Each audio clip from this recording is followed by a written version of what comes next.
ભરૂચ જિલ્લા પ્રાથમિક શિક્ષક સંઘ દ્વારા જિલ્લા કલેક્ટરને બીએલઓ અને બીએલઓ સુપરવાઇઝર ઉપર પ્રેશરથી કામગીરી નહીં કરાવવા મુદ્દે રજૂઆત કરી હતી।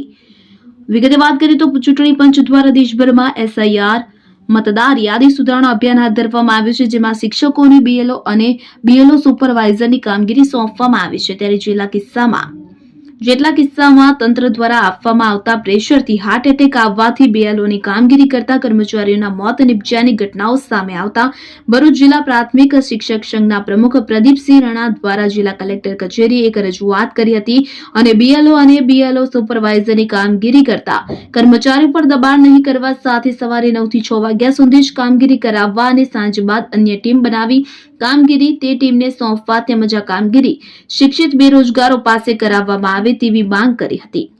અબ્દુલ રઉફ ખત્રી, ઉમલ્લા।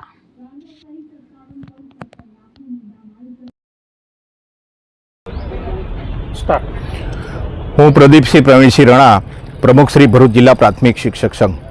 હાલ રાજ્યમાં બીએલઓ સરની કામગીરી ચાલી રહી છે, ત્યારે રાજ્યમાં જુદા જુદા જિલ્લાઓમાં અને ખાસ કરીને કેરાલા જેવા રાજ્યોમાં આ બીએલઓની કામગીરીને કારણે પ્રેશરમાં કર્મચારીનું મોત થયું છે। એ દુઃખદ ઘટનાને મેં વખોડી કાઢીએ છીએ અને એના પરિવારને આ દુઃખ સહન કરવાની શક્તિ કુદરત આપે એવી પ્રાર્થના કરીએ છીએ। સાથે ભરૂચ જિલ્લામાં એ વહીવટી તંત્ર તરફથી હાલ કોઈ પણ બીએલઓ પર કોઈ જાતનું પ્રેશર ના આપે અને કોઈ માનસિક ત્રાસ ના આપે એના માટે પણ અમે વારંવાર મામલતદાર સાહેબ અને કલેક્ટર સાહેબોની મુલાકાત લીધી છે।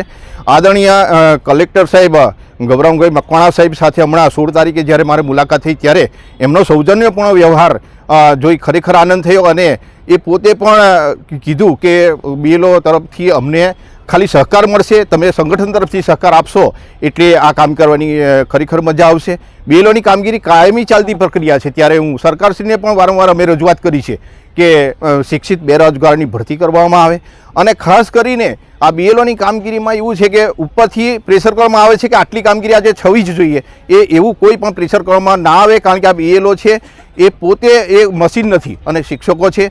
કુલ 1297માંથી 670 શિક્ષકો કામ કરી રહ્યા છે, ખૂબ પ્રામાણિકતા અને નિષ્ઠાપૂર્વક કામ કરી રહ્યા છે। ત્યારે મારા કોઈ પણ બીએલઓને કોઈ પણ જાતની ધાક ધમકી આપવામાં ના આવે એવું આજે આપના માધ્યમથી હું રજૂઆત કરું છું। સાથે 9 થી 6 સુધીને જ્યારે કામગીરી કરતા હોય, સર્વર ડાઉન જવાના કારણે કામગીરી ઓછી થતી હોય તો 6 વાગ્યા પછી ખરેખર એ કર્મચારીને રોકવા ના જોઈએ અને એમને રજા આપવી જોઈએ, ક્યાં તો 2 ટીમ બનાવવામાં આવે એવી મારી ખાસ નમ્ર વિનંતી છે।